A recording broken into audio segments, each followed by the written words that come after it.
So step 2, we're gonna pre-dry and style all at the same time because we're using the same tool.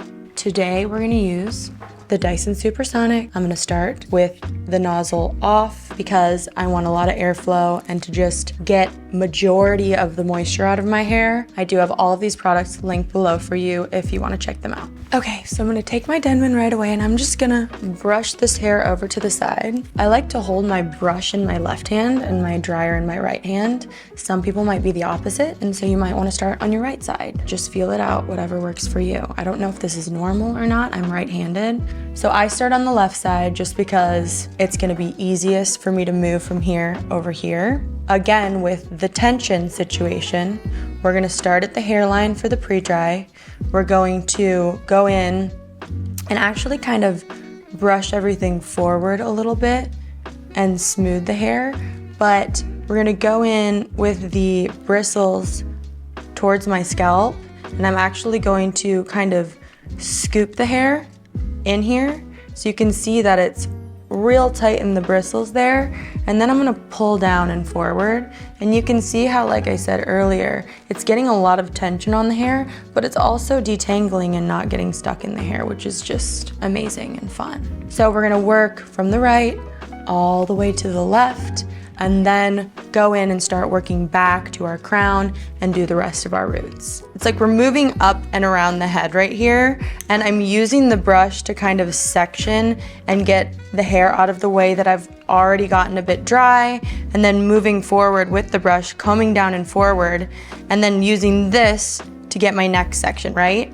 And then I'm gonna move that one out of the way and do the same thing with the next section. So staying really organized with how you're doing each piece of hair is gonna be super important so that you're not getting your brush tangled up in there and doing the same section over and over and over again. As you're going forward with this, if you want a little bit more volume, go in this way, parallel to whatever section you're in, comb back into the hair, and then rock it back forward and pull the hair out this way, and that's gonna give you a little bit more volume. So depending on if you want more of a natural fall or more volume, you can do both or one or the other technique. And as you can see with the front here, I'm blowing all of this hair straight down almost as if I had bangs, and that's what's gonna give you more of that natural neutral fall throughout and give you a lot of versatility with movement to your hair, where it can flow back and forth and just glide on each other. You'll see what I'm talking about when you try it. Another thing to notice, guys, is how far I'm keeping my blow dryer away from my head. I'm not like right up at it because that's gonna burn your scalp and your hair.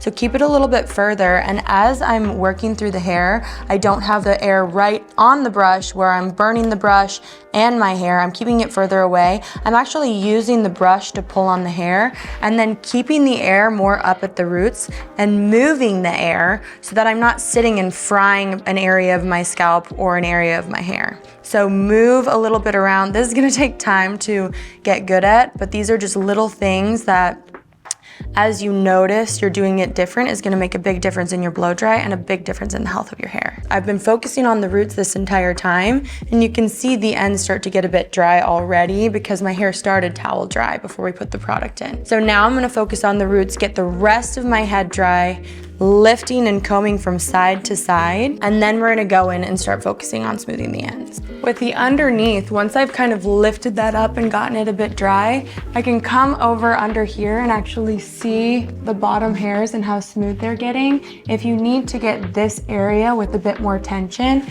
you can flip your hair to this side and actually do the rocking motion again, where you almost just scoop the hair up, can put the hair here, and pull that down.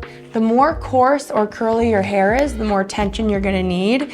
Some people with smoother hair might be able to use this and get enough tension just by pulling down, whereas others with a bit more curl up at the roots are gonna need to be doing a lot more of the scooping and pulling to just get a bit more tension. So change it a little bit based on your personal hair texture.